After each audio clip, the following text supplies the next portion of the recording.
Welcome to SRK English Academy. Today's topic is Mehta Gali, written by Ved Prakash Mehta.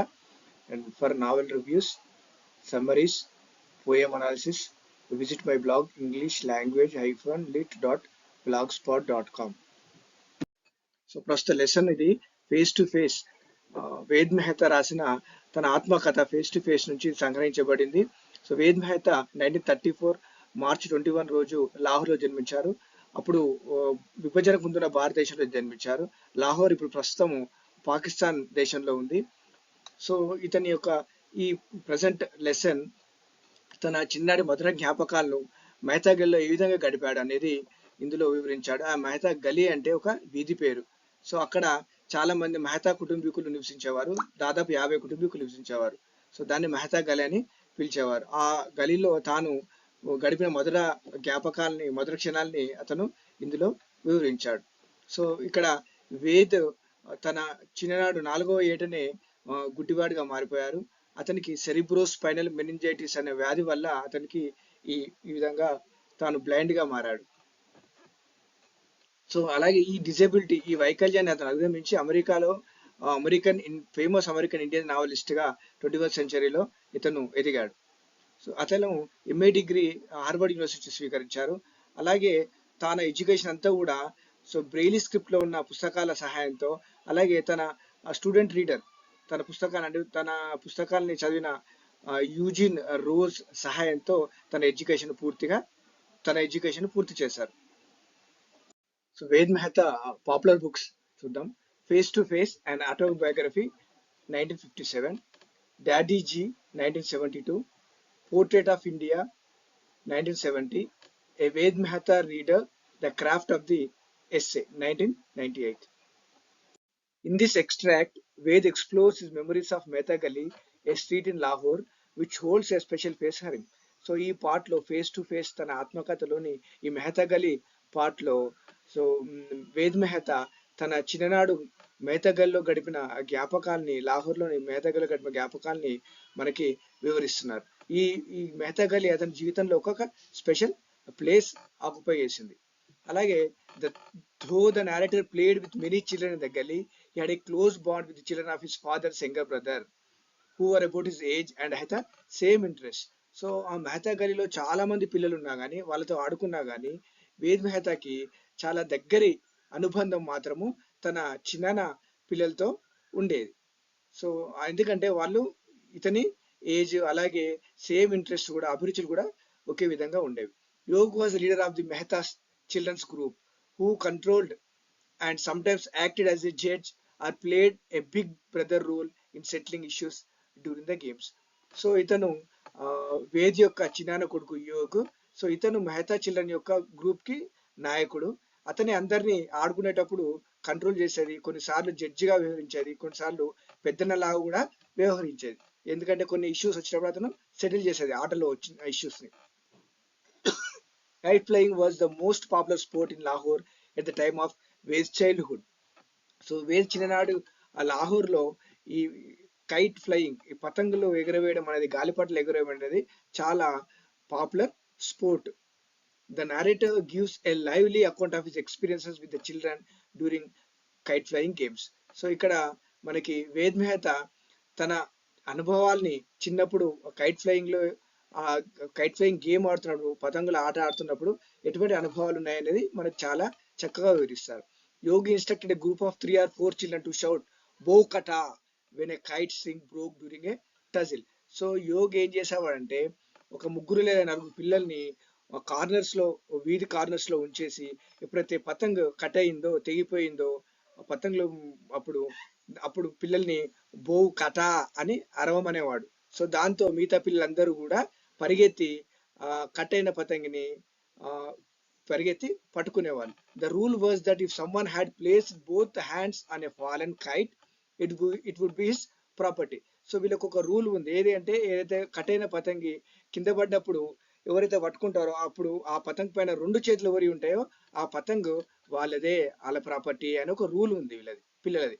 So boys often broke the laid down rules while snatching the fallen kite. కానీ అబ్బాయిలు మాత్రము ఎప్పుడు కూడా ఆ rules ని break చేసేవారు. It was rare to find an undamaged fallen kite among the naughty group.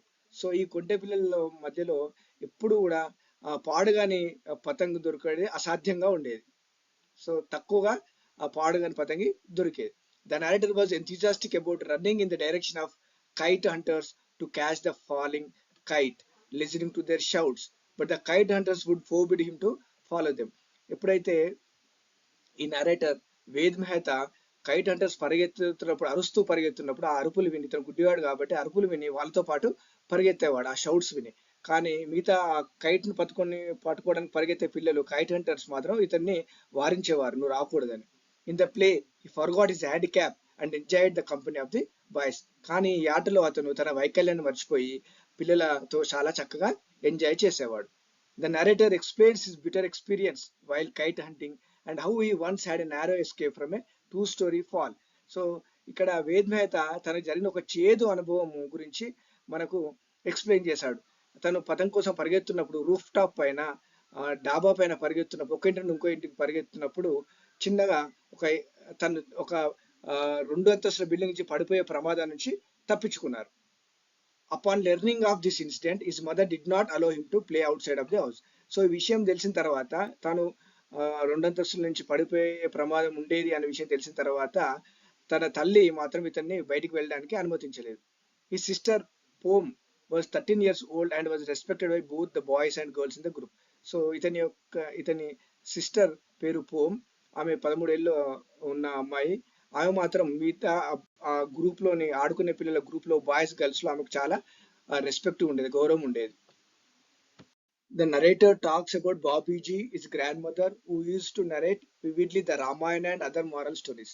So ఇక్కడ narrator Ved Mehta తన నానమ్మ బాబీజీ గురించి ఆమె చెప్పిన కథలు, నీతి కథలు, రామాయణ కథల గురించి ఇక్కడ ప్రస్తావించారు. So before going to bed children gathered in Babiji's room. So నిద్ర వెళ్లే ముందు పిల్లలందరూ కూడా బాబీజీ రూమ్ లో అందరూ కూడా అసెంబ్లీ అయ్యేవారు, ఒకే దగ్గర కూర్చొని కథల కోసం వినేవారు. The children were eager listeners to Babiji's bedtime stories though they were tired after playing until dusk. వాళ్ళు సాయంత్రం వరకు ఆడి అలసిపోయినా కూడా కథలు వినడానికి చాలా ఉత్సాహం చూపుతూ అక్కడ అసెంబ్లీ అయ్యేవారు. Our stories varied from lion and shepherd, Lalaji's life on the farm and stories about Ram and Sita.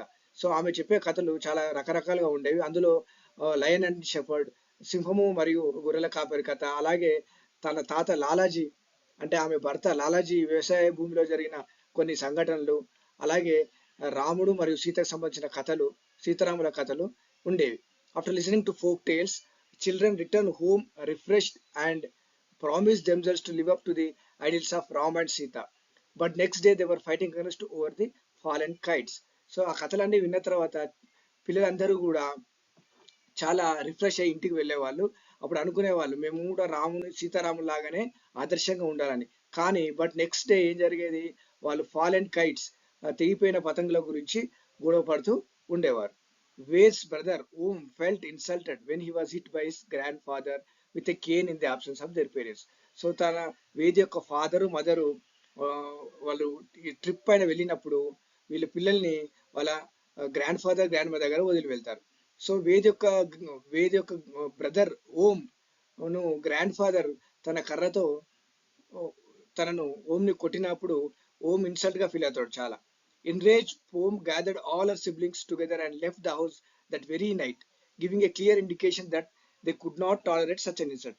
So ఈ గ్రాండ్ ఫాదర్ తనను కొట్టిన విషయాన్ని ఓం తన సిస్టర్ పోమ్ కి చెప్తాడు. సో పోమ్ చాలా కోపంతో అందరి సిబ్లింగ్స్ ని, అందరి తోబుట్లో అందరిని ఒకే దగ్గరకు చేర్చి మనం అందరం ఇల్లు విడిచి వెళ్ళిపోతున్నామని చెప్పేసి, ఇప్పుడే ఈ రాత్రి వెళ్ళిపోతున్నామని చెప్పేసి బయలుదేరింది. ఎందుకంటే తను ఈ ఇన్సల్ట్ ను తన తల్లిదండ్రులు లేనప్పుడు ఇలా జరగడం అది ఇన్సల్ట్ గా భావించి ఇది భరించలేనని చెప్పేసి పిల్లలతో ఆ విధంగా బయలుదేరుతుంది. They reached Lawrence gardens around 8 o'clock and decided to spend the whole night under A tall tree. So వీళ్ళందరూ కూడా తమకు తెలిసిన లారెన్స్ గార్డెన్ అక్కడ ఉన్న ఆ గార్డెన్స్ కు వెళ్ళి ఆ 8 గంటల ప్రాంతంలో వెళ్ళి అక్కడే ఆ రాత్రంతా గడపాలని నిశ్చయించుకున్నారు. అక్కడికి చేరుకున్నారు. Ved wanted his sister to inform someone about their leaving home so that their grandfather might apologize or plead with them not to leave.